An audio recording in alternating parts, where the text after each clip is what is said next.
The Vampire King's mother slid $10,000 across the marble table, her eyes cold as winter. Disappear from my son's life. But before Sophia could even cash the check, her bank account exploded with $10 million from him. What his mother didn't know, he'd been planning this chess move for centuries. Sophia's fingers trembled against the cold marble of the university library table as her phone screen blazed with numbers that made no mathematical sense. $10 million. The wire transfer notification pulsed like a heartbeat against the glass. Sender listed as M. Blackthorne, and beneath her other hand lay Lady Catherine Blackthorne's check for $10,000, the ink still wet enough to smear if she pressed too hard. Her breath caught in her throat as she read the message attached to the transfer, coordinates to somewhere in the financial district, and 5 words that made her blood turn to ice water. The game begins now. The fluorescent lights above flickered once, casting shadows across the ancient texts she'd been cataloging, and for a moment she could swear she smelled something metallic in the air, like copper pennies left in rain. Lady Catherine's voice still echoed in her mind from 20 minutes ago when the woman had appeared between the stacks like winter personified, her Chanel suit pristine and her eyes the color of frozen steel. "You will take this money and disappear from my son's life forever," Catherine had said, sliding the check across the reading table with fingers that wore rings older than most countries. "Your little family publishing business in Chinatown is drowning in debt, Miss Chen, and I can either throw it a life preserver or watch it sink without a trace." The threat had been delivered with the kind of calm precision that spoke of centuries of practice, and Sophia had felt something ancient and predatory watching her from behind Catherine's perfectly composed mask. But now, staring at the impossible sum on her phone screen, she realized that whatever game Catherine thought she was playing, someone else had been moving pieces on the board long before the first move was made.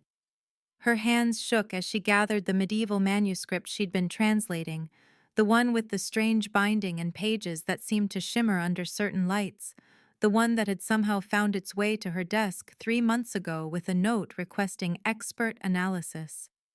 The parchment felt warm beneath her fingers, almost alive, and she remembered how the Latin had seemed to flow like water once she'd started working on it, how the archaic phrases had whispered their meanings to her in dreams. She'd never told anyone about the dreams, about how the text seemed to speak directly into her mind, in languages she didn't recognize but somehow understood, about how she'd wake with translations already forming on her lips.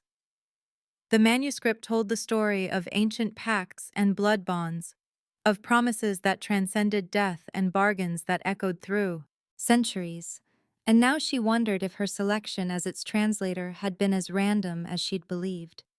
The coordinates led her through glass corridors that reflected the city lights like trapped stars, past security desks where guards nodded at her with recognition that made no sense, until she stood before elevator doors that opened at her approach without her touching any buttons.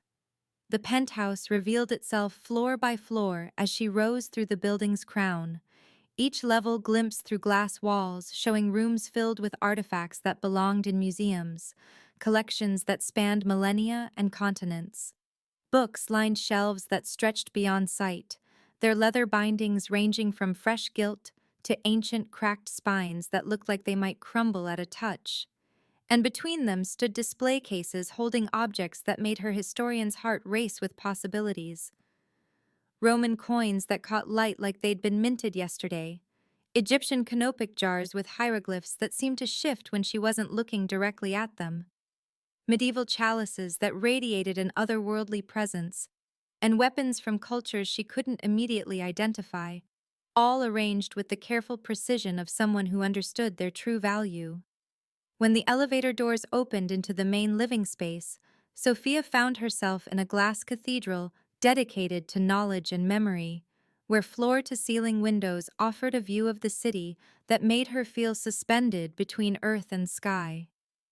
Marcus Blackthorne stood with his back to her, silhouetted against the lights below, and when he turned, she saw not the cold aristocrat she'd expected, but something almost fragile in his dark eyes. Relief and vulnerability, written across features that belonged in Renaissance paintings.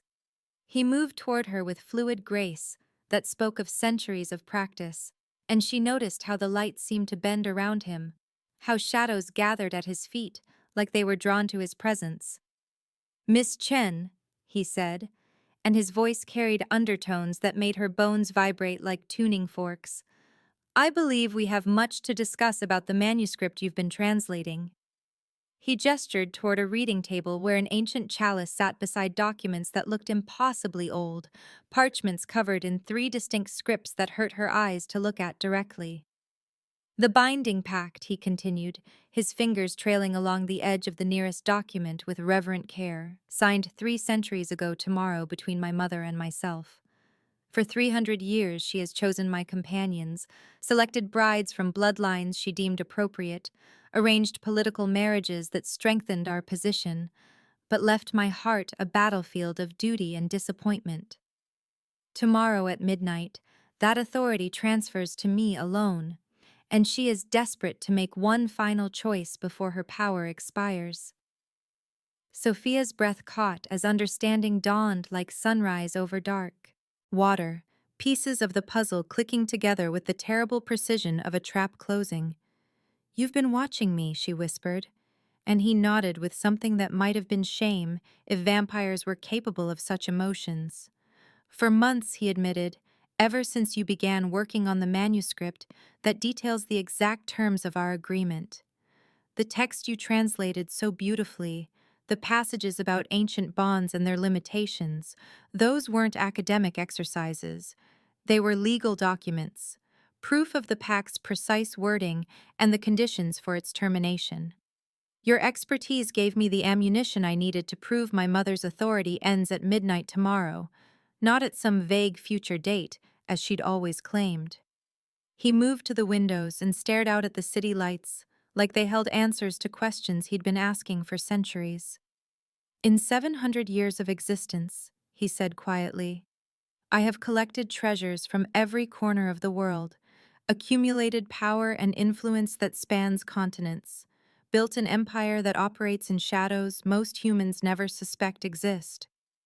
But you were the first person who looked at my collection and saw stories instead of trophies, who understood that each piece represents a life, a moment, a choice that changed the world in ways both great and small. When you translated that manuscript, when you sent me notes about the historical context and the human emotions embedded in the legal language, I knew I had found something rarer than immortality itself, someone who values knowledge over power, understanding over possession."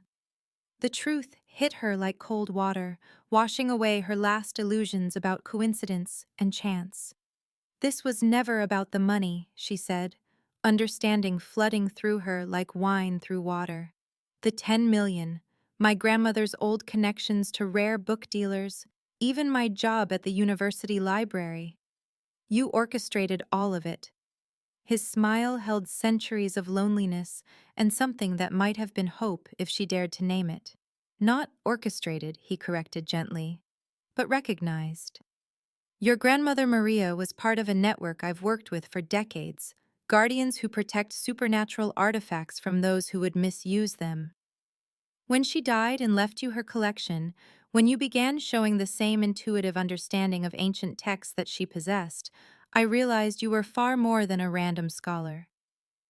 You have the gift, Miss Chen, the ability to read between the lines of history and understand the supernatural forces that have shaped human civilization. The gift that makes you dangerous to some, invaluable to others, and absolutely essential to me." Sophia sank into a chair that probably cost more than her yearly salary, her mind reeling with implications that stretched back through generations of family secrets she'd never suspected. "The wire transfer," she said slowly, testing the weight of her new reality, "isn't payment. It's investment." "In what we could build together," he agreed, moving closer until she could see the ancient hunger in his eyes, tempered by something gentler, something that spoke of choice rather than compulsion. Tomorrow at midnight, I claim my freedom from my mother's control. But freedom means nothing without someone to share it with, someone who understands both the burden and the beauty of immortal perspective. He knelt beside her chair, bringing their eyes to the same level, and she saw vulnerability there that spoke of centuries spent waiting for this moment. "I'm not asking you to love me," he said, his voice barely above a whisper. "I'm asking you to help me learn what love could be when it's chosen freely, rather than arranged by political necessity." The manuscript you translated doesn't just detail the pact's end, it describes the kind of partnership that could exist between our worlds, the bridge between mortal understanding and immortal wisdom. Your phone buzzed against the table where she'd set it down, another message notification that made her heart skip beats she couldn't afford to miss. But as she looked into Marcus Blackthorn's eyes and saw 7 centuries of loneliness reflected there, saw the hope he was trying so hard to hide behind centuries of practiced control, Sophia Chen realized that some choices change everything, and some changes are worth the risk of losing everything else. The game was indeed beginning, and for the first time in her careful, scholarly life, she was ready to play for stakes higher than tenure or publication credits. She was ready to play for the chance to rewrite history itself, one translated text and one impossible choice at a time. And now's the time to stop and subscribe to our channel. If you enjoyed this video, don't forget to like it and drop a comment telling us where you're watching from. It's always amazing to see how far these tales travel across the world. Now let's continue.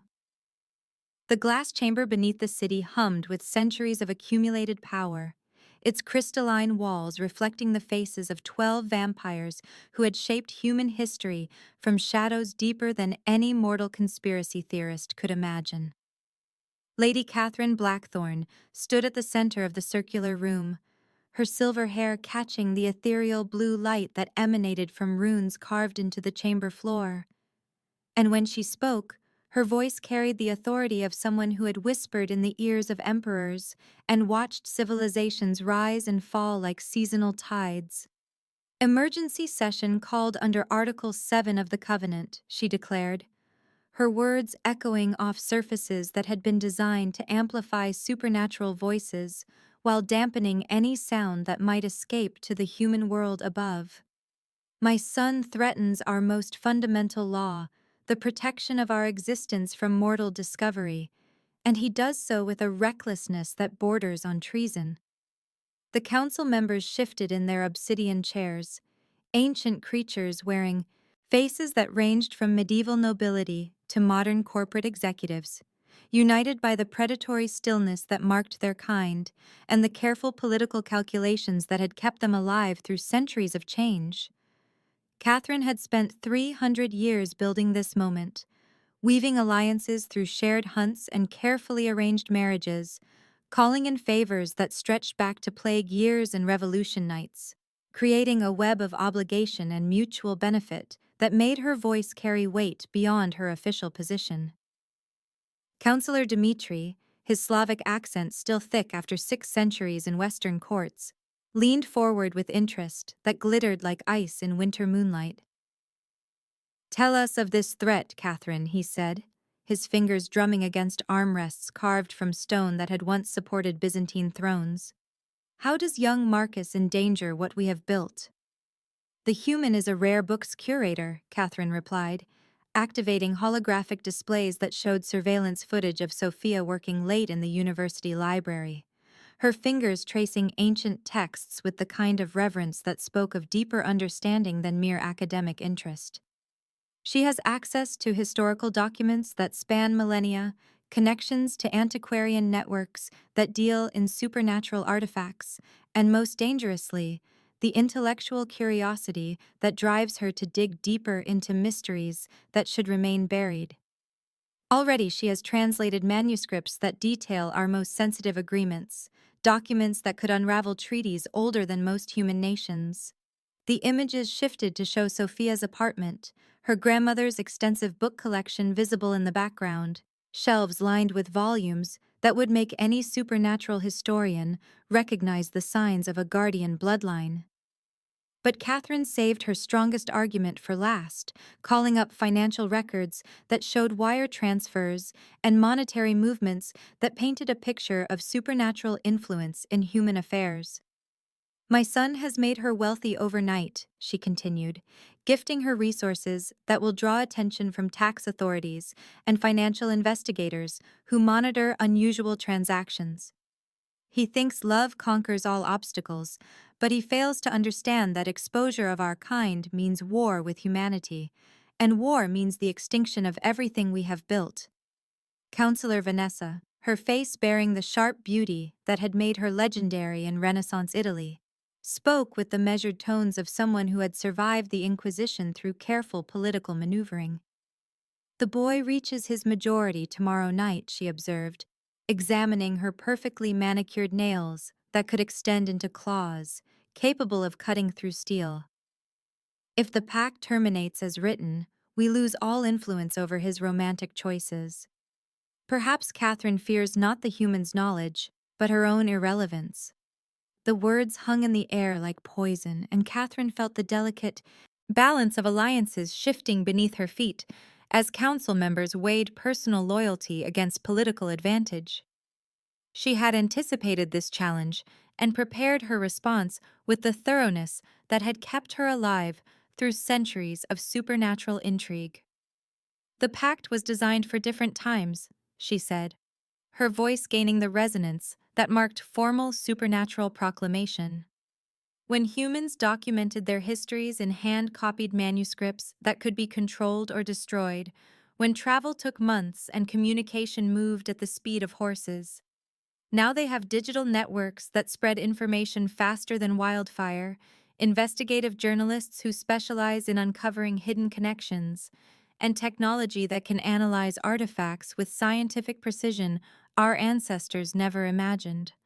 One curious human with access to the right documents could trigger exposure events that would destabilize every supernatural community on Earth. Above them in the city, Elena Vasquez moved through shadows that bent to accommodate her mixed heritage, her Dampier blood allowing her to walk undetected through both human and vampire surveillance networks. Catherine's call had reached her through channels that existed in the spaces between official supernatural business, the gray market of services that powerful vampires used when they needed problems solved without official involvement. Elena's reputation preceded her through every supernatural community that knew her name, a hunter who specialized in making inconvenient truths disappear and problematic humans forget what they had learned. But this assignment felt different from her usual cleanup operations, more personal somehow, as if Catherine's desperation had infected the very air around the job. Find everything about Sophia Chen, Catherine had instructed, her payment arriving in Elena's account before the conversation ended. I don't want her killed. That would only make Marcus more determined. I want proof that she's already too corrupted by our world to return to normal human life, evidence that keeping her close to my son will inevitably lead to exposure and disaster.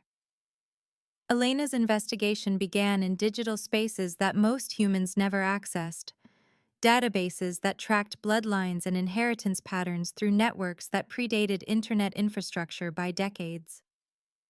Sophia's grandmother Maria appeared in records that painted a picture of someone who had lived two lives simultaneously, maintaining a legitimate career as a bookbinder while serving as a guardian for supernatural artifacts that needed protection from both human discovery and supernatural exploitation. The deeper Elena dug, the more convinced she became that Sophia's involvement with Marcus was far from coincidental, that bloodlines and destiny had been playing a longer game than anyone realized. Maria Chen had been part of a network that stretched across continents, guardians who inherited both the responsibility and the supernatural sensitivity necessary to protect objects that could reshape human understanding of reality itself. Sophia had inherited more than her grandmother's book collection. She had inherited a legacy that made her valuable to every supernatural faction that knew what to look for. Elena's report to Catherine contained information that would change the entire dynamic of the council's debate. evidence that Sophia represented not just a security risk, but a potential asset that other supernatural powers would kill to control. Meanwhile, in the penthouse that had become Sophia's sanctuary from a world suddenly turned strange and dangerous, Marcus prepared her for the test he knew would come. The monthly masquerade ball served multiple purposes for the supernatural community, providing cover for business dealings that required face-to-face negotiation while maintaining the appearance of an exclusive social event that wealthy humans might attend without suspecting the true nature of their fellow guests. Sophia would need to navigate conversations with creatures who had been perfecting deception since before human civilization learned to record its own history. Beings who could smell fear and uncertainty like blood in water. The gown Marcus provided fit her like it had been tailored by someone who understood both her measurements and the message she needed to send. Elegant enough to command respect, but subtle enough to avoid drawing unwanted attention from predators who might see her as easy prey. As they descended into the ballroom, hidden beneath one of the city's most prestigious hotels, Sophia felt the weight of centuries pressing down around her like deep water, every conversation and gesture carrying implications that could determine whether she lived to see another sunrise. The attendees moved with the fluid grace that marked immortal beings, werewolves recognizable by the way they tracked movement with predatory focus, fey creatures whose beauty hurt to look at directly, witches whose power crackled in the air around them like static electricity before storms. Marcus introduced her as his companion rather than his human, and she understood the distinction carried political weight that could protect or condemn her depending on how skillfully she played the role. Elena appeared halfway through the evening, introduced as a security consultant hired to evaluate potential threats to supernatural secrecy, and Sophia recognized immediately that this was the test Catherine had arranged. When Elena offered her an escape route, suggesting that she could arrange for Sophia's memories to be modified and her old life restored, Sophia faced the choice that would define everything that followed. She could return to her small apartment and quiet academic career, forget the impossible wealth and dangerous knowledge that had been thrust upon her, or she could step fully into a world where every secret carried the weight of centuries and every ally might become an enemy with a single wrong word. Looking into Elena's eyes, Sophia saw someone caught between worlds just as she was, and made the choice that surprised everyone, including herself. She politely declined the offer and used her knowledge of historical supernatural treaties to discuss security protocols with Elena, in terms that proved she understood both the stakes and her own position in the game being played around her. When the evening ended and they returned to the glass sanctuary of Marcus's penthouse, Sophia realized she had passed more than just a test of loyalty. She had chosen to become something she had never imagined she could be, a bridge between worlds that had remained separate for centuries, and the responsibility of that choice would reshape not just her own future, but the future of every supernatural being who had watched her navigate their world with the skill of someone born to understand its hidden rules and dangerous possibilities. The underground cathedral stretched beneath the city like a forgotten dream carved from living rock, its vaulted ceiling disappearing into shadows that seemed to absorb light rather than reflect it, while columns of silver and obsidian twisted upward in spirals that hurt mortal eyes to follow for too long. The vampire council had gathered in their full ceremonial regalia, ancient beings wearing robes that bore the weight of centuries, and symbols that predated most human languages, their faces masks of immortal patience as they prepared to witness the formal severing of bonds that had shaped supernatural politics for 300 years. Marcus stood at the center of the ritual circle, carved into the stone floor, his own ceremonial garments making him look like a medieval prince prepared for either coronation or execution, and Sophia could feel power crackling in the air around them like electricity before a storm that could reshape the landscape of their world. The chalice that would hold the ritual elements gleamed on the altar between them, crafted from silver that had been mined in mountains that no longer existed, an obsidian that had been shaped by volcanic forces that had cooled before human civilization learned to make fire. Catherine watched from her place among the council members, her face revealing nothing of the emotions that must be warring behind her carefully controlled expression. But Sophia could see tension in the way her fingers gripped the arms of her chair, as if she were holding herself back from stopping what she had inadvertently set in motion. The ritual itself would require Sophia to undergo a modified blood-sharing ceremony that would stop short of the transformation that would make her vampire, creating instead a mystical bond that would allow the council to sense her true intentions and evaluate whether she posed the threat to supernatural secrecy that Catherine claimed. Elder Constantine, the council's most senior member, began the incantation in a language that seemed to bypass Sophia's ears and speak directly to her bones, words that carried the weight of oaths sworn in darkness older than recorded history. Marcus extended his hand toward her across the ritual circle, and she could see vulnerability in his dark eyes that spoke of centuries spent wondering if this moment would ever come, if he would ever find someone willing to share the burden of immortal perspective without demanding the price of his essential self in return.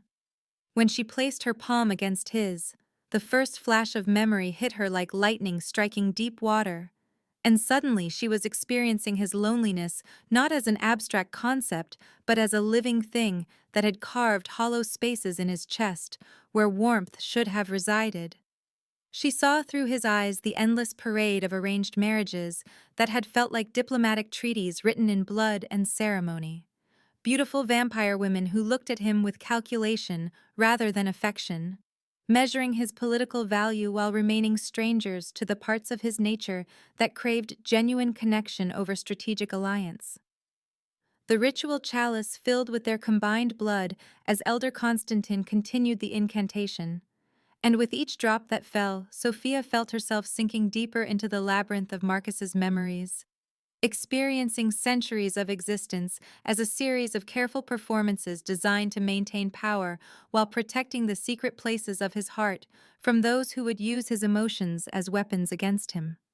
She felt his surprise when she had first looked at his collection of artifacts and asked about the stories they contained rather than their monetary value. The shock of finding someone who understood that each piece represented a life and a choice rather than simply another trophy to be displayed. The bond between them solidified as the ritual reached its climax, creating a connection that would allow the council to evaluate her intentions while giving her access to aspects of Marcus's nature that he had never shared with another living being. And through that connection, she understood that his choice of her represented not just personal preference, but a fundamental rejection of the isolation that had defined his existence for 7 centuries. When the ceremony concluded and the mystical energies settled into new configurations around them, Sophia felt changed in ways that went beyond the supernatural bond they now shared. Aware of currents of power and responsibility that flowed through the supernatural world like underground rivers that shaped the landscape of human history in ways most mortals never suspected. Elena emerged from the shadows where she had been observing the ceremony, her Dampier heritage allowing her to witness supernatural rituals that would drive pure humans to madness, and in her hands she carried evidence that would reshape everyone's understanding of the forces that had brought Sophia and Marcus together. Maria Chen's journal had been hidden inside a hollowed-out copy of Dante's Inferno that sat innocuously on Sophia's bookshelf, its pages filled with handwriting that chronicled decades of guardian work and supernatural encounters that painted a picture of someone who had lived constantly between two worlds. The entries revealed that the manuscript Sophia had translated was no random academic assignment, but a deliberate test designed to identify individuals with both the intellectual capability and supernatural sensitivity necessary to serve as bridges between human and vampire societies. Maria had been part of a network that stretched across continents, guardians who inherited their responsibilities through bloodlines that could be traced back to the earliest days of supernatural human cooperation, individuals who possessed the rare combination of scholarly expertise and mystical awareness that made them valuable to multiple supernatural factions. The journal's final entries, written in the months before Maria's death, spoke of prophecies and bloodline destinies that suggested Sophia's involvement with Marcus represented the fulfillment of patterns that had been building for generations. Elena read selected passages aloud to the assembled council, her voice carrying across the cathedral's acoustic perfection as she revealed information that transformed their understanding of the threat assessment they had been asked to make. According to Maria's research, guardian bloodlines produced individuals capable of serving as conduits between supernatural and human worlds, bridges that could facilitate cooperation rather than the uneasy détente that had characterized most cross-species relationships throughout recorded history.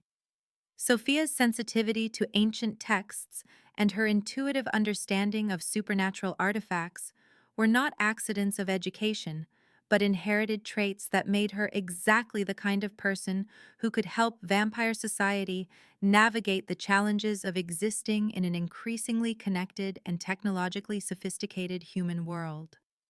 The revelation meant that Catherine's fears about exposure and security breaches were based on incomplete information, that Sophia represented not a threat to vampire secrecy, but a potential asset in protecting and managing supernatural secrets in an age when traditional methods of concealment were becoming increasingly inadequate.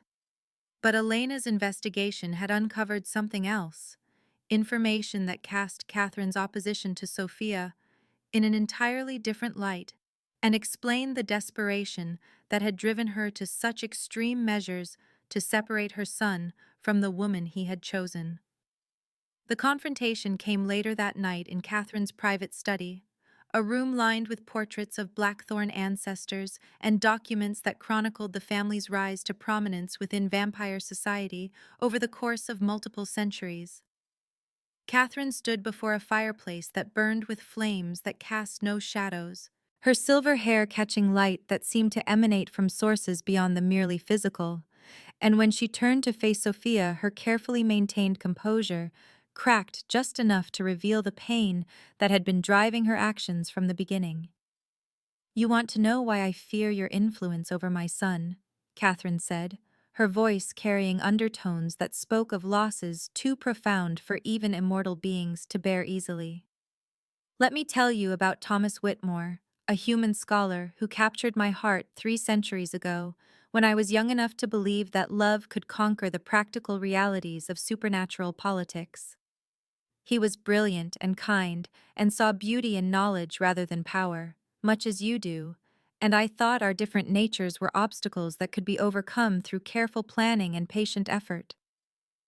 Catherine moved to a portrait that showed a young woman with Catherine's features embracing a dark-haired man whose eyes held the same scholarly intensity that Sophia recognized in her own reflection, and the pain in Catherine's voice deepened as she continued her story. "When the previous council discovered our relationship, they presented me with an ultimatum that still haunts my dreams after all these years. Kill Thomas myself and prove my loyalty to vampire society, or watch them strip my entire bloodline of power and position, leaving us vulnerable to enemies who had been waiting centuries for such an opportunity. I chose survival over love, chose to preserve what my family had built, rather than risk everything for personal happiness. And I have spent every night since wondering if I made the right decision." The truth hit Sophia like ice water, washing away her assumptions about Catherine's motivations and revealing the genuine terror that lay beneath the older vampire's controlling behavior. Catherine's opposition was not about protecting vampire secrets, but about protecting Marcus from the same impossible choice that had destroyed her own chance at happiness. The fear that loving a human would eventually force him to choose between his heart and his responsibilities to their kind. "I see him looking at you the way I looked at Thomas," Catherine continued, tears that would never fall gleaming in her ancient eyes. "And I know that if the council decides you represent a threat to our survival, they will make him face the same choice I faced. I cannot bear to watch my son destroy himself for love, as I destroyed myself by choosing duty. cannot stand by while history repeats itself and claims another generation of our family as its price. Sophia understood then that the game being played around her was far more complex than a simple conflict between mother and son, that Catherine's actions stemmed not from malice, but from a trauma that had shaped 3 centuries of careful political maneuvering designed to protect Marcus from ever facing the same devastating ultimatum. The older vampire's fear was that Sophia's presence in Marcus's life would eventually trigger the same security concerns that had doomed her own relationship, that exposure risks and political pressures would force the council to demand another impossible choice between love and survival. But Elena's research had revealed a different possibility, evidence that guardian bloodlines existed precisely to resolve such conflicts, that Sophia's heritage made her capable of bridging the gap between human and vampire worlds in ways that could benefit both sides. The prophecies Maria had recorded spoke of individuals who would appear at crucial moments in supernatural history, bridges who could facilitate cooperation and understanding rather than the cycles of secrecy and fear that had characterized most cross-species relationships. As dawn approached and the underground cathedral emptied of council members who needed to retreat to their sanctuaries before daylight, Sophia realized that her choice to accept Marcus's bond had implications that extended far beyond personal happiness or individual safety. She had become part of a larger pattern that had been building for generations, a bridge between worlds that had remained separate for too long, and the responsibility of that role would require her to find ways to prove that love and duty could coexist rather than destroy each other in the endless cycles of fear and sacrifice that had claimed too many lives already. The council chamber felt colder than ancient stone should be capable of achieving, its crystalline walls reflecting the faces of 12 vampires whose combined age exceeded that of most civilizations. And when Elder Constantine spoke his verdict, the words carried the weight of centuries spent making decisions that shaped human history from shadows deeper than any mortal conspiracy could imagine. We have observed the ritual binding and evaluated the testimony presented regarding Miss Chen's heritage and capabilities, he announced, his voice echoing off surfaces that had been designed to amplify supernatural authority while containing any sound that might escape to the world above. The council accepts Marcus Blackthorn's choice of companion, but acceptance comes with conditions that will test whether this human can truly serve vampire interests when they conflict with her own moral and familial obligations. Catherine's face revealed nothing as the elder continued, but Sophia could sense satisfaction radiating from the older vampire like heat from banked coals, the triumph of someone who had maneuvered events to create an impossible situation that would achieve her goals regardless of its outcome. Your test is this, Constantine said, turning his ancient gaze towards Sophia with the kind of attention that made her feel as though he were examining her soul through a microscope designed to detect weaknesses and flaws. Dr. James Wright, Professor Emeritus of Medieval History at your former university, has completed research that threatens to expose vampire influence in major historical events spanning the last millennium. His evidence is comprehensive, and his conclusions are accurate, and he plans to publish his findings in an academic journal that will reach thousands of historians worldwide within 48 hours. At the same time, your family's publishing house faces foreclosure proceedings that will begin in exactly the same time frame, legal actions that have been carefully orchestrated to create this precise convergence of pressures. You must choose between saving your family's business or preventing Dr. Wright's publication, and understand that our resources are sufficient to accomplish either goal, but not both simultaneously. The elegance of the trap became clear as Sophia absorbed the full implications of the ultimatum. Recognizing the careful planning that had gone into creating a situation where any choice she made would demonstrate either her loyalty to vampire interests or her inability to sacrifice human connections for supernatural necessity. If she chose to save her family's publishing house, she would prove that personal loyalty trumped her commitment to protecting vampire secrets, marking her as unreliable for future crises that might require similar sacrifices. If she chose to stop Dr. Wright's publication, she would demonstrate her willingness to prioritize vampire interests over human relationships, but at the cost of watching her family lose the business that had sustained them for 3 generations. Marcus stood beside her in the council chamber, his face a mask of controlled fury, as he realized the extent to which his mother had manipulated events to create this no-win scenario. And Sophia could feel through their mystical bond the way his anger mixed with helplessness, as he understood that any intervention on his part would only confirm the council's suspicions about her ability to operate independently. The 48-hour deadline began ticking as they left the underground cathedral, and Sophia threw herself into research with the desperate intensity of someone whose entire future hung in the balance of decisions that would ripple through both human and vampire worlds. Her access to vampire archives revealed information that painted Dr. Wright's research in an entirely different light, showing her that the historical documents he had discovered were not random finds, but carefully planted evidence designed to serve purposes that went far beyond academic publication. The trail of manipulation led through antiquarian dealers and private collectors who specialized in supernatural artifacts, a network that had been systematically seeding human historical research with documents that would eventually culminate in exactly the kind of exposure event that Dr. Wright was preparing to unleash.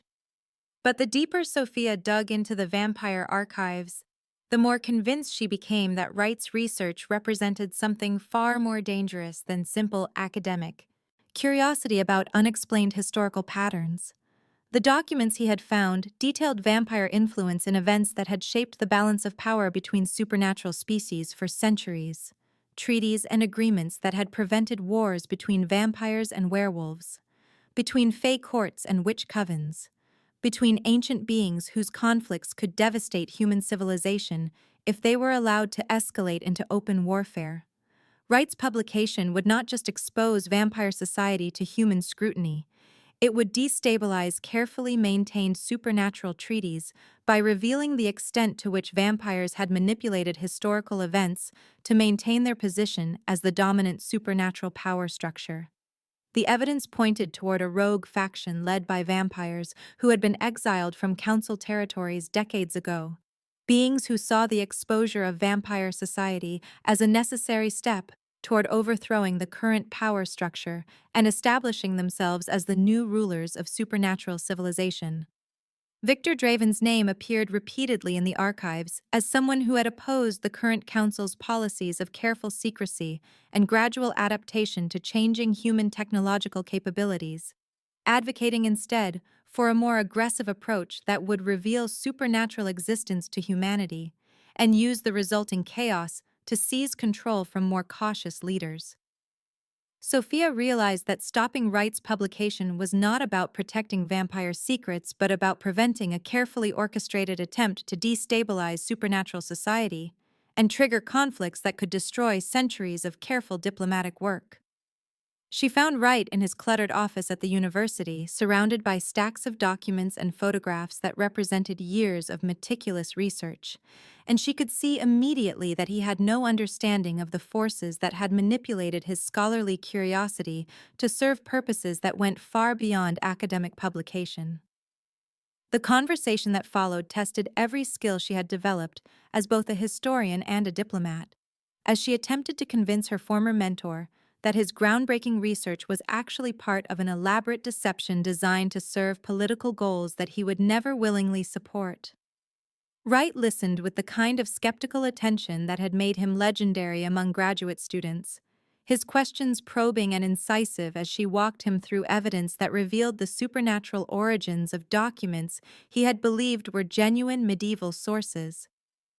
The proof she offered came not from supernatural archives, but from careful analysis of the paper and ink used in the manuscripts, technical examination that revealed inconsistencies in aging and composition that pointed toward modern forgery, using techniques that could fool most authentication methods, but not the kind of detailed scientific analysis that Wright himself had taught her to perform. When she showed him how the documents had been strategically placed in collections and estate sales that would eventually lead to his discovery. Wright's excitement about his research transformed into fury at the realization that he had been manipulated by forces that had used his reputation and expertise to serve their own agenda. The solution they developed together preserved both Wright's academic integrity and vampire secrecy while exposing the manipulation that had created the crisis in the first place. Wright would publish his research, but as a case study in historical forgery and academic manipulation, rather than as genuine historical evidence, using his analysis to warn other scholars about the sophisticated techniques being used to plant false evidence in historical collections. The publication would serve multiple purposes, protecting supernatural secrets while advancing human understanding of the methods used to manipulate historical research, and it would position Wright as an expert on detecting rather than promoting the kind of exposure event that Victor's faction had been orchestrating. Meanwhile, Elena faced her own moment of truth in the shadows of the university library, where Catherine's final instructions had led her to a confrontation that would define not just her relationship with her employer, but her understanding of her own position in the complex web of supernatural politics that shaped the hidden world around her. Catherine's message had been clear and unambiguous, delivered through channels that left no doubt about the seriousness of the request and the consequences of failure to comply with its terms.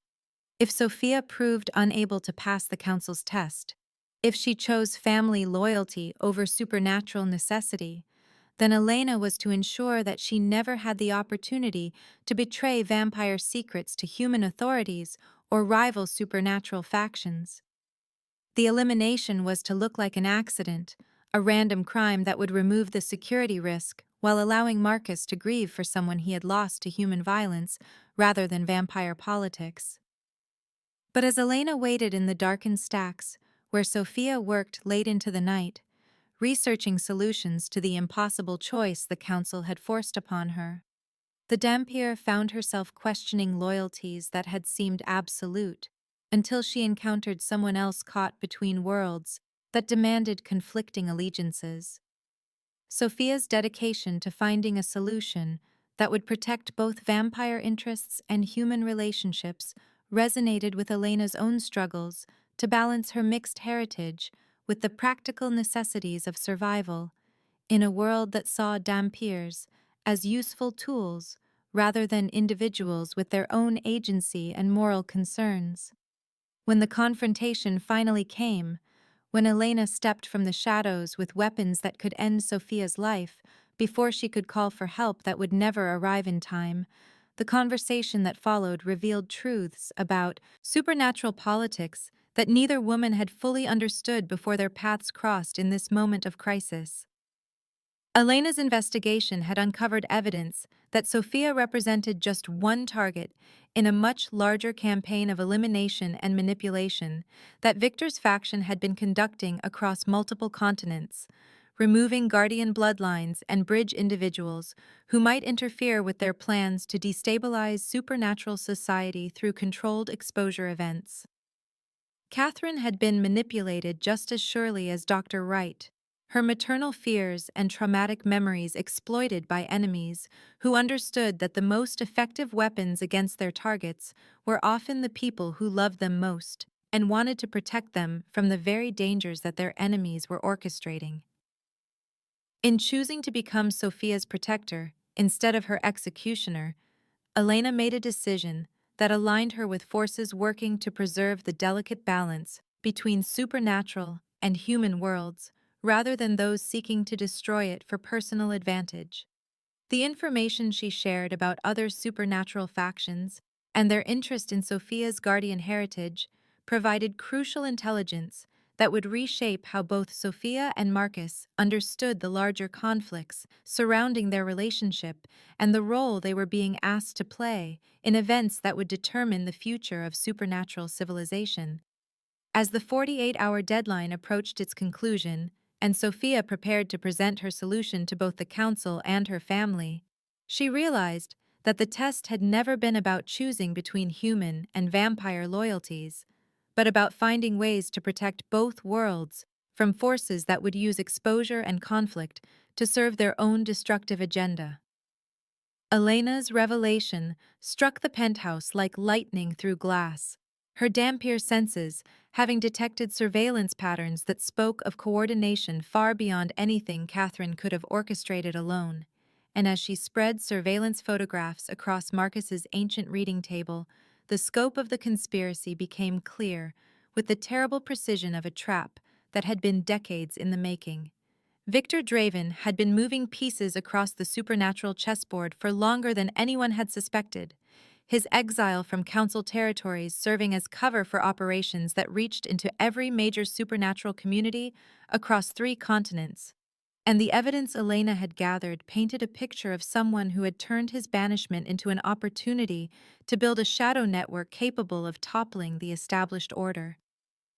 The photographs showed meetings in abandoned warehouses and private estates, gatherings of exiled vampires and disaffected supernatural beings who shared Victor's belief that exposure to human society would create the chaos necessary to seize power from the current council structure. And among the faces Elena had captured was one that made Catherine's involvement in recent events take on an entirely different dimension. Thomas Whitmore, Catherine's long-dead human lover, stood beside Victor in an image taken just 3 months ago, his face bearing the pale complexion and predatory stillness that marked recent transformation into vampire society. And the implications of his survival and conversion rewrote everything they thought they understood about Catherine's motivations and fears. Victor had turned Catherine's greatest tragedy into a weapon against her family, using Thomas's undead existence to manipulate her maternal instincts and drive her to actions that would isolate Marcus from potential allies, while positioning Sophia as either a tool for Victor's faction or a casualty in their campaign to destabilize supernatural civilization. The manipulation had been masterful in its psychological precision, exploiting Catherine's guilt and protective instincts while convincing her that her opposition to Sophia stemmed from wisdom rather than the carefully orchestrated fears that Victor had been feeding her for years through intermediaries who appeared to be loyal council supporters. Elena's investigation had uncovered communication networks that stretched from London banking houses to Tokyo antiquarian dealers, financial and information channels that Victor had been using to seed historical research projects and manipulate academic discoveries that would eventually culminate in the kind of controlled exposure event that Dr. Wright's research represented. But Wright was just one element in a coordinated campaign that included similar operations targeting historians and journalists in dozens of major cities, a simultaneous release of supernatural evidence timed to overwhelm any attempt at damage control or official denial.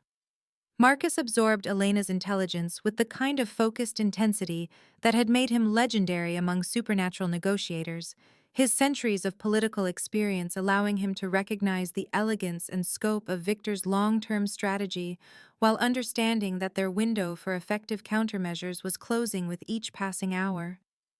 The revelation that Thomas still existed, that Catherine's choice between love and duty had been based on false information provided by enemies who would later use her sacrifice to manipulate her son, transformed Marcus's understanding of his mother's recent behavior, while filling him with a rage that threatened to overwhelm the careful control he had maintained throughout centuries of supernatural politics. Sophia watched the interplay of emotions across Marcus's face and realized that Victor's manipulation of their family represented just one thread in a web that probably included her own guardian heritage, her grandmother's death, and the mysterious appearance of the manuscript that had brought her to Marcus's attention in the first place.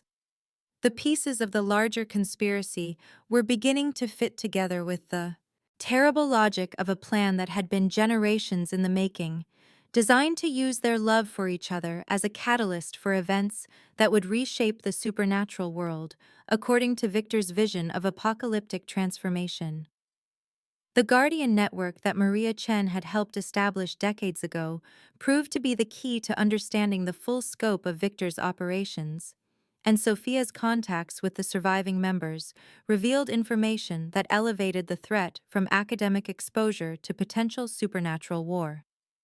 Lydia Hartwell, the tech-savvy witch in Portland, had been monitoring digital communications between various supernatural factions and detected patterns that suggested coordinated planning for a massive information release timed to coincide with the new moon in 3 days. Her cyber surveillance had identified server farms and media distribution networks that had been quietly acquired by shell companies, controlled by Victor's financial network. Infrastructure capable of pushing supernatural evidence to every major news outlet and social media platform simultaneously. Robert MacLeod, the werewolf archivist in Edinburgh, had noticed anomalies in the antiquarian trade that suggested someone had been systematically acquiring supernatural artifacts and historical documents that could serve as proof of non-human influence in major historical events. His contacts in the European supernatural community reported thefts and disappearances of important artifacts that had been explained as random criminal activity but showed clear patterns when analyzed collectively.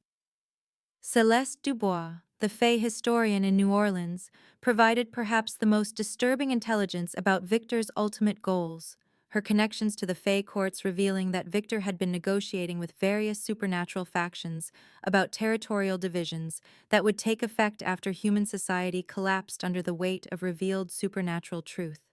The conversations she had intercepted suggested that Victor saw exposure not as an end in itself, but as a means to trigger conflicts between humans and supernatural beings that would allow his faction to seize control during the resulting chaos.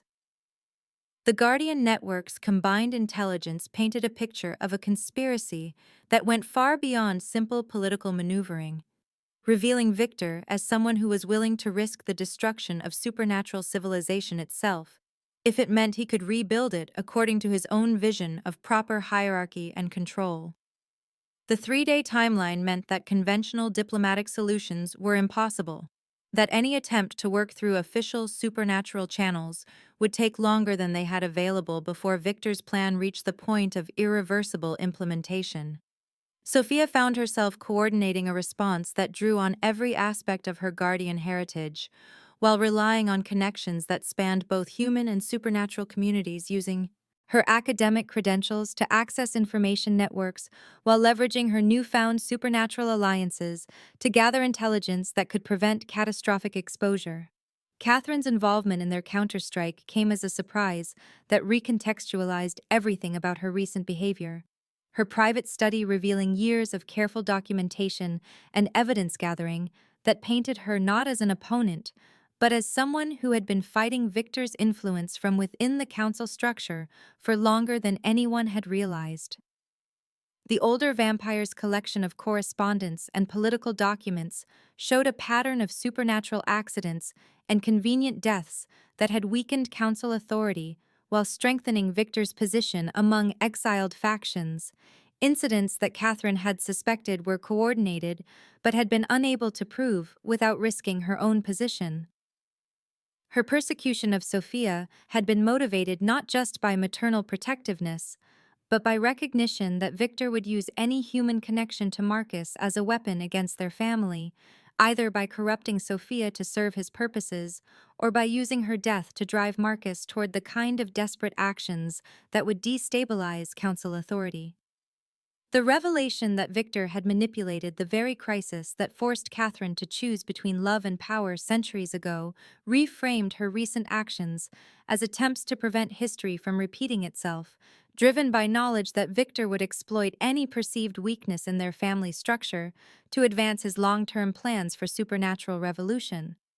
Working together in Catherine's study, surrounded by centuries of carefully preserved evidence and political analysis, Sophia and the older vampire found connections between Victor's historical operations and current events that revealed the true scope of his patient manipulation of supernatural politics. The documents showed how Victor had positioned himself to benefit from every major crisis in supernatural society over the past 2 centuries, using exile as cover while building networks of support among beings who felt marginalized by current power structures. His recruitment strategy had focused on supernatural beings who had suffered under the existing order, offering them revenge against those who had wronged them while building a coalition united more by shared grievances than by any coherent vision of what should replace the current system.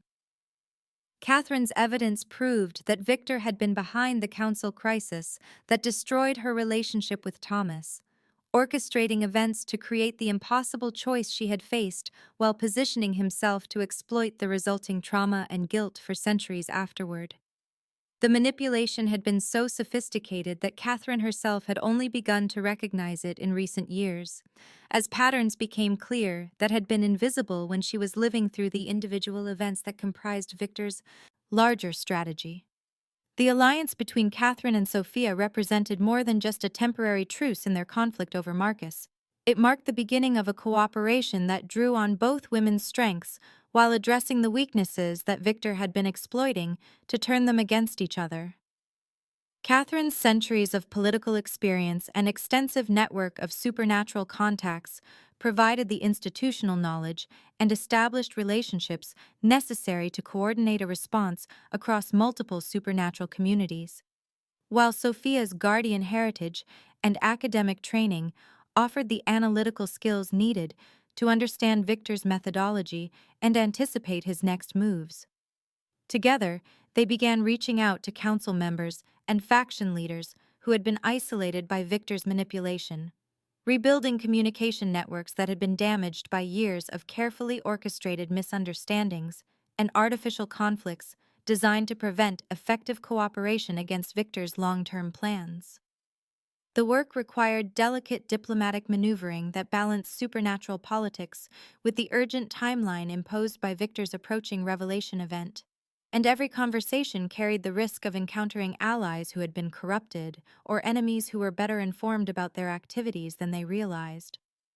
The new moon cast no light through the windows of the abandoned ballroom where Victor's exposure event was scheduled to unfold, its darkness serving as perfect cover for the elaborate deception that Marcus and his allies had spent 2 days orchestrating with the precision of a military campaign and the subtlety of a diplomatic negotiation.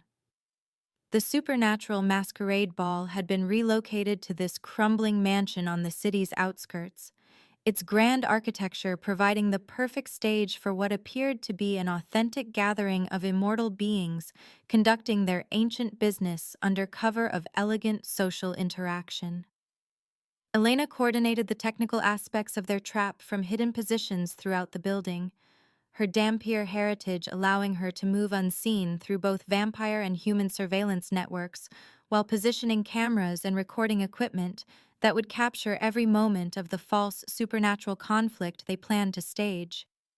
The Guardian Network had worked tirelessly to create evidence that would support their deception. Lydia's technological expertise producing special effects and digital manipulations sophisticated enough to fool casual observers while remaining detectable to anyone with the resources to conduct detailed forensic analysis. Robert's connections in the European supernatural community had provided actors willing to participate in the charade, werewolves and fae, who understood the stakes and agreed to perform roles that would make Victor's real evidence appear to be part of an elaborate hoax designed to promote a supernatural-themed entertainment project. Celeste's fae contacts had contributed illusions and glamours that would enhance the theatrical nature of their staged conflicts, making supernatural abilities look like advanced but explainable special effects that human audiences would dismiss as impressive but ultimately artificial entertainment. The plan required perfect timing and flawless execution, every element coordinated to create the impression of authentic supernatural activity while providing clear evidence of the machinery and techniques used to create seemingly impossible effects. Victor's centuries of experience and natural paranoia made him resistant to obvious traps. His survival instincts honed by decades of exile and political maneuvering that had taught him to suspect any situation that appeared too convenient or straightforward.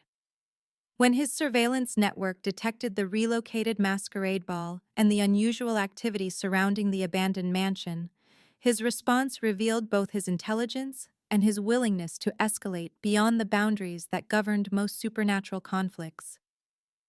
The kidnapping of Dr. Wright from his university office happened with surgical precision, a operation that left no witnesses and minimal evidence while delivering a message that transformed their carefully planned trap into a desperate rescue mission, with implications that extended far beyond their original objectives.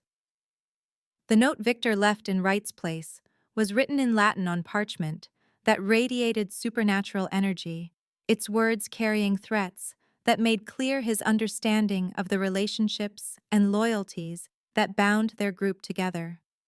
He had taken Wright not because the historian posed a direct threat to his plans, but because he understood that Sophia's connection to her former mentor represented the kind of personal vulnerability that could be exploited to force choices that would destroy their alliance from within. The message specified coordinates to an abandoned monastery in the mountains, a location that Victor had been using as a stronghold while assembling his collection of supernatural evidence, and the deadline he imposed gave them barely enough time to reach the location before Wright's usefulness as a hostage would expire in ways that none of them wanted to contemplate. Marcus assembled a strike team that included Elena and selected members of the Guardian Network, individuals whose skills and supernatural abilities complemented each other while providing the flexibility necessary to respond to whatever defenses Victor had prepared. Catherine insisted on joining the mission despite the personal risks involved, her centuries of political experience and intimate knowledge of Victor's psychology making her an invaluable asset in anticipating his strategies and countering his attempts to manipulate their emotional responses to the crisis. Sophia's role in the rescue operation went beyond simple participation. Her guardian heritage and growing understanding of supernatural politics making her the key to neutralizing Victor's evidence collection while ensuring that Wright survived his encounter with truths that could destroy his understanding of reality. The monastery's ancient stones seemed to absorb light and sound as they approached through mountain paths that wound between peaks shrouded in mist that moved against the natural wind patterns, and the building itself radiated an aura of accumulated supernatural energy that spoke of centuries spent housing artifacts and conducting rituals that had left permanent impressions on the physical structure. Victor had chosen his stronghold well, selecting a location that provided both defensible terrain and mystical resources that amplified supernatural abilities, while creating natural barriers against conventional human investigation. The interior of the monastery had been transformed into a combination archive and fortress, its cells and chambers filled with stolen artifacts that represented Victor's decades of preparation for this moment, objects of power that had been arranged with careful attention to their mystical properties and their potential use in the massive exposure event he had planned. Dr. Wright sat in the monastery's central chamber, surrounded by evidence that would have driven most humans to madness, but which he examined with the calm, analytical focus that had made him legendary among medieval historians, his academic training allowing him to process impossibilities as intellectual puzzles, rather than existential threats to his understanding of reality. Sophia found him cataloging artifacts with the same methodical precision he had brought to every research project she had ever seen him undertake, and she realized that Victor had made a critical error in assuming that confronting Wright with supernatural truth would break his mental equilibrium rather than engaging his scholarly curiosity about historical mysteries he had spent his career trying to solve. The conversation that followed tested every skill Sophia had developed as both educator and diplomat, as she attempted to provide Wright with context for the evidence surrounding him, while explaining why the knowledge he was gaining could never be shared with the human academic community that had shaped his entire professional identity. Wright listened with the kind of intense concentration that had made his lectures legendary among graduate students. his questions revealing not fear or disbelief, but excitement about the implications of discoveries that recontextualized everything he had ever learned about historical patterns and unexplained phenomena that had puzzled scholars for generations. When she offered him the choice between joining the Guardian network or having his memories modified to remove dangerous knowledge, Wright's response surprised everyone in the chamber by demonstrating that Victor's manipulation had given him insights into his own vulnerability that made the decision far more complex than a simple choice between ignorance and enlightenment. Victor's revelation that Wright had become a target for multiple supernatural factions because of his research into unexplained historical events transformed their rescue mission into something more complicated, a negotiation that would determine not just Wright's immediate survival, but his long-term safety in a world where his knowledge made him valuable to enemies who would use his expertise for purposes he would never willingly support. The battle that erupted through the monastery's ancient corridors combined elements of supernatural combat with strategic maneuvering that drew on every aspect of their collective experience. Marcus facing Victor in single combat that tested 7 centuries of accumulated skill against 2 centuries of exile-honed desperation and rage. Catherine and Sophia worked together to decode the mystical bindings that Victor had placed on his evidence collection, their combined knowledge of supernatural history and guardian techniques allowing them to understand the complex magical structure that protected his accumulated proof of supernatural influence in human affairs. Elena coordinated the broader conflict as Victor's rogue vampire allies emerged from hidden positions throughout the monastery, her Dampier abilities and tactical training making her an effective leader for Guardian Network members who brought their own specialized skills to a battle that required both supernatural power and strategic thinking. The key to victory lay not in defeating Victor through violence alone, but in neutralizing the magical infrastructure he had built to protect and distribute his evidence, a system that Sophia's guardian heritage allowed her to understand and dismantle in ways that pure vampire strength could never accomplish. The artifacts surrounding them responded to her touch with recognition that spoke of bloodline connections deeper than individual training, objects that had been waiting centuries for someone with the proper sensitivity and knowledge to unlock their full potential. As she worked to unravel Victor's mystical protections, Sophia felt the weight of generations of guardian responsibility settling around her shoulders like a mantle passed down through blood and choice. The understanding that her role in supernatural society would extend far beyond her relationship with Marcus to encompass duties that would shape the future of multiple species. The climactic moment came when Victor's evidence began to dissolve under the influence of guardian techniques that neutralized the magical bindings protecting it, his centuries of patient collection crumbling into useless fragments as Sophia proved that the ancient partnership between human guardians and supernatural communities could overcome threats that neither side could face alone. The victory required sacrifice and compromise from everyone involved, alliances that transformed former enemies into reluctant allies while revealing truths about supernatural society that would reshape their understanding of their own roles in the larger conflicts that had been building toward this confrontation for decades. When the monastery's ancient stones finally fell silent and Victor's threat had been neutralized, they emerged into dawn light that seemed to promise new possibilities for cooperation between worlds that had remained separate for too long, carrying with them knowledge that would influence supernatural politics for generations, while bearing responsibilities that none of them had anticipated when their paths first crossed in the university library where this adventure had begun. The council chamber felt different when they reconvened 3 nights after Victor's defeat, its crystalline walls reflecting faces that bore the weight of decisions that would reshape supernatural civilization for centuries to come. And Elder Constantine's ancient features showed something that might have been relief as he surveyed the assembled vampires who had witnessed events that challenged every assumption about their species' relationship with the human world. The evidence of Victor's conspiracy lay spread across the obsidian table like fragments of a shattered mirror. Documents and artifacts that told the story of manipulation and betrayal that had nearly triggered the exposure event they had all feared, and the silence that followed. Sophia's presentation of their discoveries carried implications that extended far beyond the immediate crisis they had just survived.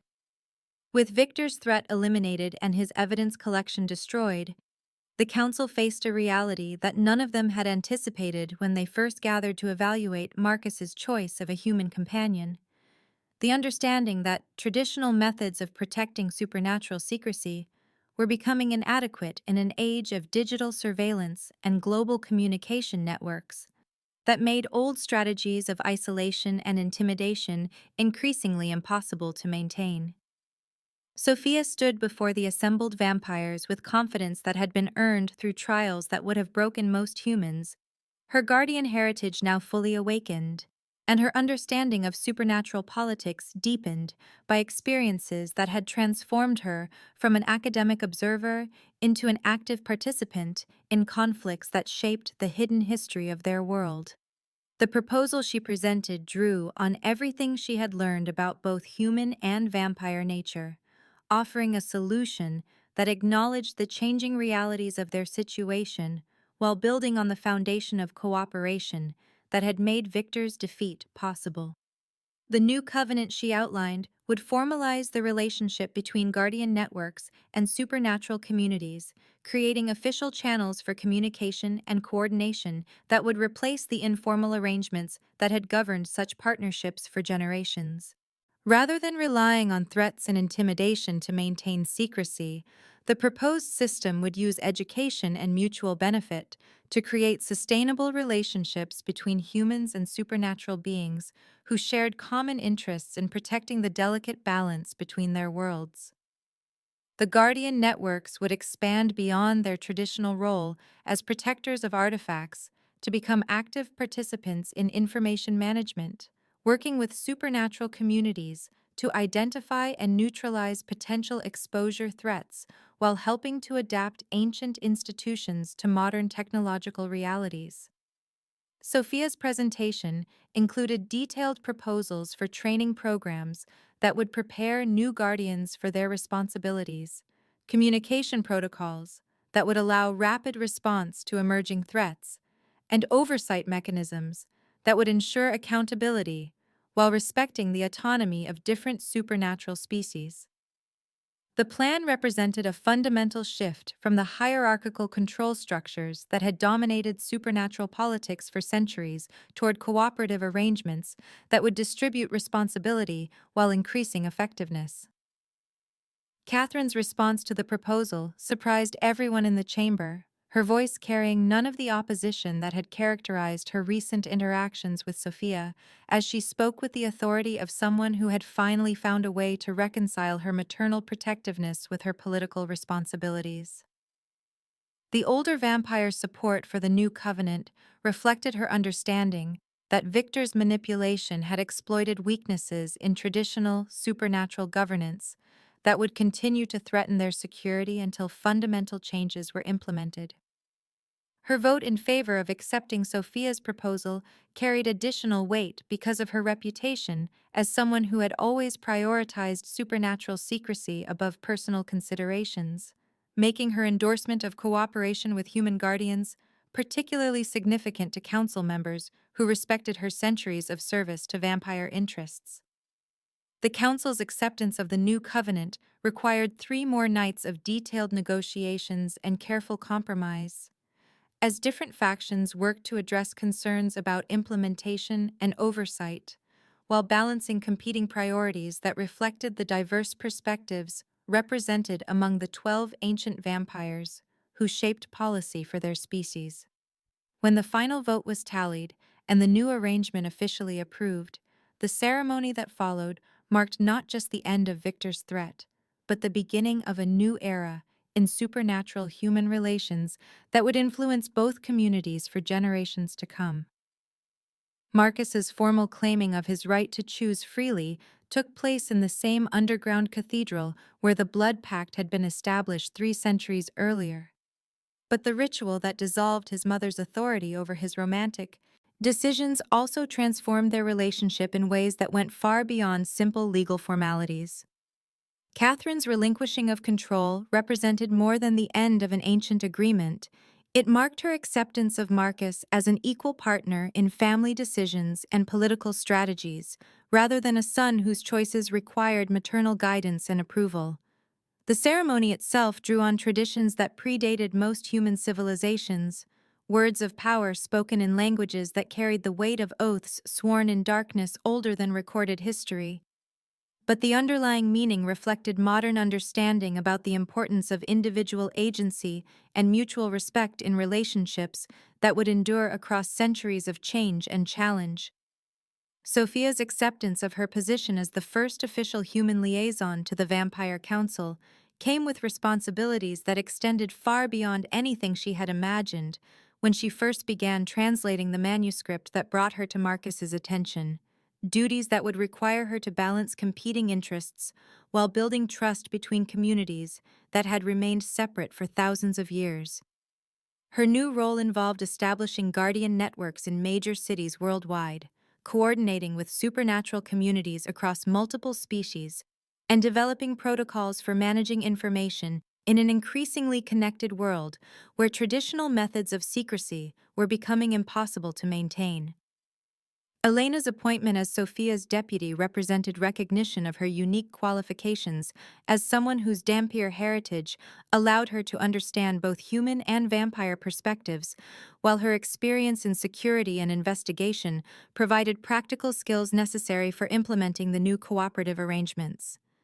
Together, they would work to bridge gaps between supernatural and human law enforcement, creating channels for communication that could address criminal activities that crossed species boundaries while respecting the jurisdictional complexities that arose when ancient supernatural laws intersected with modern human legal systems.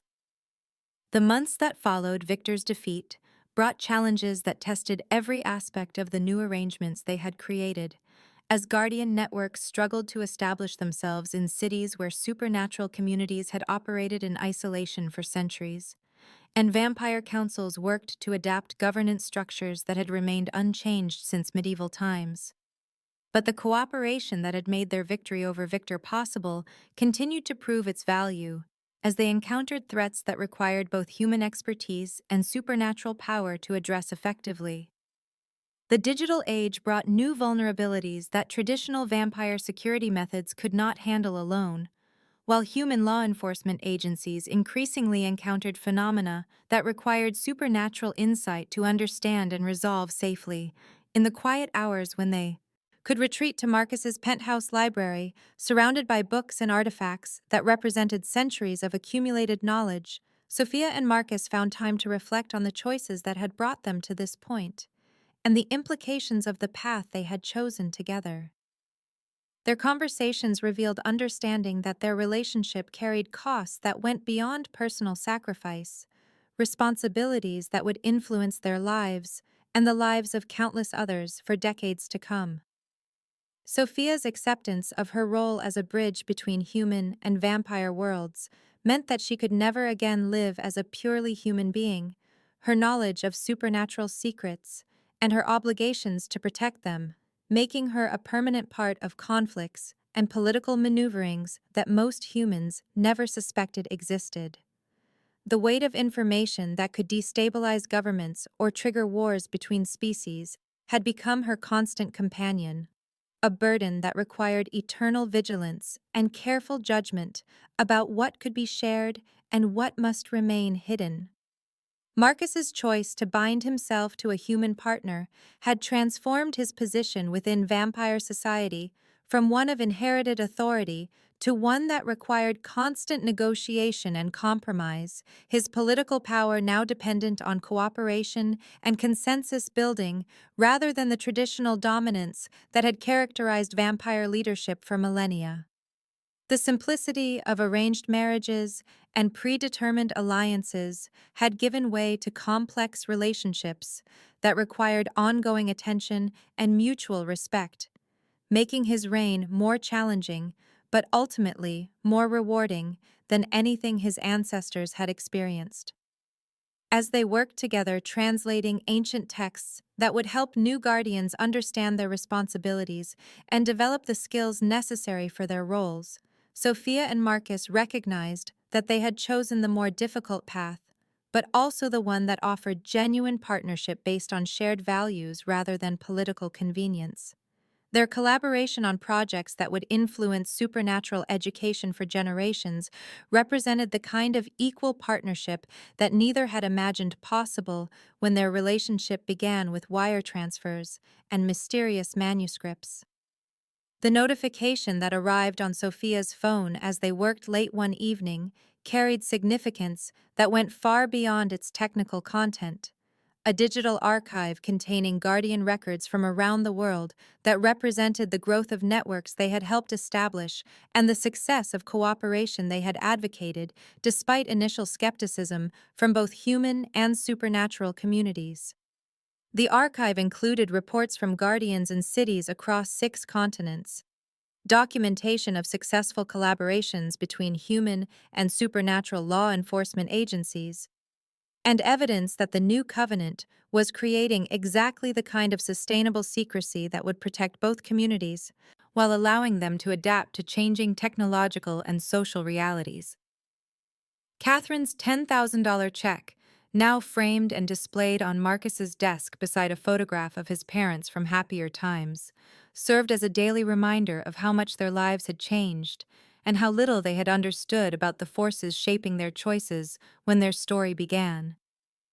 The image of young Catherine and her beloved, captured in a moment of happiness before political necessities forced impossible decisions, represented both the cost of old systems and the hope that new arrangements might allow future generations to avoid such tragic choices. The check itself had never been cashed, its value transformed from monetary compensation into symbol of the moment when their real relationship began. When Marcus's $10 million response had announced his intention to play for stakes higher than anything his mother had imagined possible. The wire transfer that started their adventure had purchased not compliance or disappearance, but partnership in building something that neither human nor vampire society had seen before. A future where love and duty could coexist rather than destroy each other in endless cycles of sacrifice and regret.